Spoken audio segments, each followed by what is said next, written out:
Assalamualaikum warahmatullahi wabarakatuh. Assalatu wassalamu ala asrofil anbiya'i wal mursalin wa ala alihi wa sahbihi ajma'in.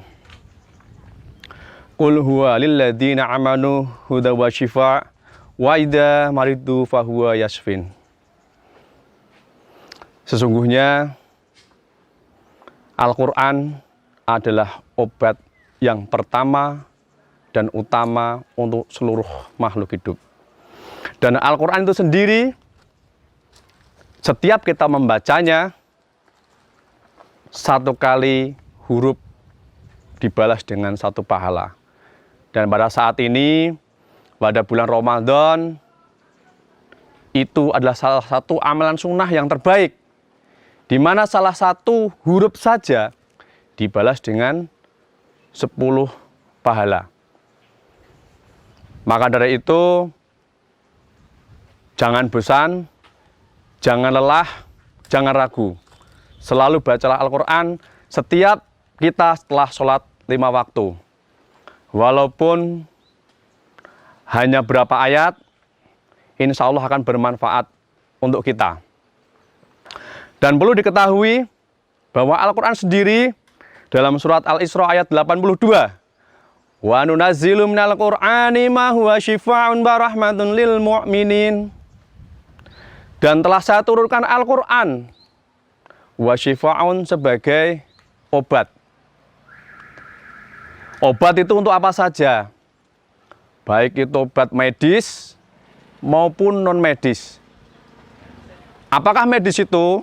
Medis adalah yang disampaikan oleh tenaga medis. Saat ini di negara kita, dokter, mah, lambung, liver, kanker, itu adalah medis. Kemudian yang non-medis apa? Terbagi menjadi 2 hal. Non-medis yang pertama, bisa karena teluh, karena santet, karena korban pesugihan, karena susuk, yang dimana dia menjadi sakit, karena buatan oleh orang lain atau ilmu-ilmu yang tidak sesuai dengan syariah Islam. Dan non-medis yang kedua, sulit mendapatkan keturunan, sulit mendapatkan jodoh, sudah bekerja siang malam, pagi sore, rezeki mampet, buntet, wal sulit. Jadi, kenapa seperti itu? Mungkin saja karena ada sesuatu. Bisa diselesaikan dengan Al-Quran. Wa rahmatun sebagai rahmat, sebagai petunjuk, sebagai arahan, sebagai bimbingan untuk seluruh makhluk. Lil mu'minin, untuk orang yang mukmin, untuk orang yang yakin. Di mana keyakinan tadi?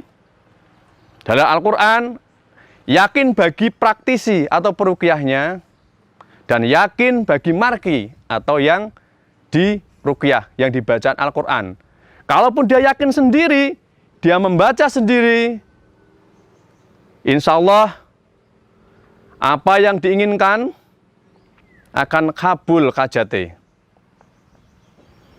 Yang sulit tadi untuk keturunannya, untuk jodohnya, untuk rezekinya, dan sakit apa saja, insya Allah yang tidak punya keturunan akan punya keturunan, yang belum ketemu jodohnya akan ketemu jodohnya, dan yang sakit tadi insya Allah akan disembuhkan atas izin Allah. Karena sudah disampaikan pula, qul huwa lilladzina amanu huda wa shifa. Ketika seseorang sakit,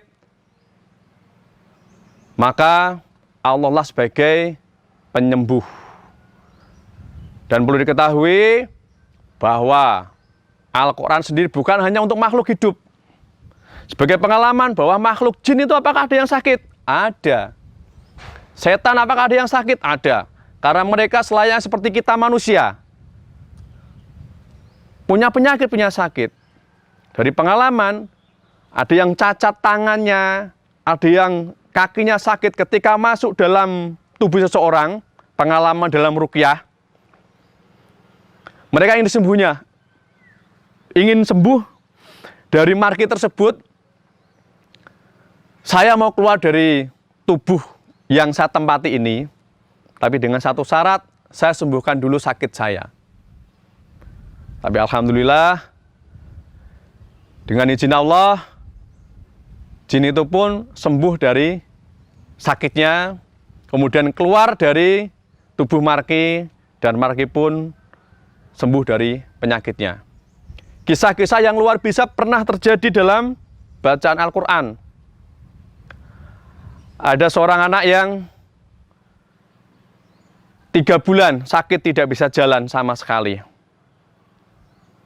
Kemudian dengan sesi bacaan Al-Quran, ruqyah, hanya dalam 1 kali, saat itu juga, malam itu juga, jam itu juga, si anak itu langsung bisa jalan. Besok jam 7 sudah kembali sekolah. Itu hebatnya Al-Quran. Dan saya saksi, ada anak 4 tahun yang dimana tidak bisa berbicara, tidak bisa jalan. Dengan 2 kali ruqyah, apa itu ruqyah? Ya bacaan Al-Quran dengan sholawat, yang dibaca sholawat tibul qulub atau sholawat syifa.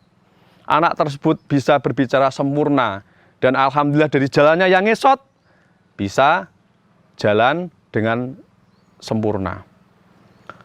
Maka dari itu, janganlah ragu bahwa Al-Quran itu adalah mukjizat yang nyata. Siapapun pembacanya, siapapun yang melantunkan, pasti akan dapat inti dari mukjizat Al-Quran tersebut.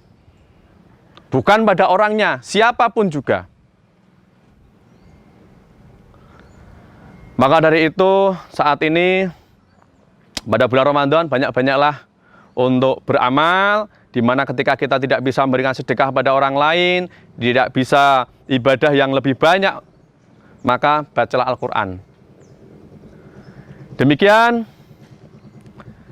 apa yang saya sampaikan. Mohon maaf apabila ada kekhilafan, kesalahan. Wabil taufik wal hidayah. Wassalamualaikum warahmatullahi wabarakatuh. Salam hormat.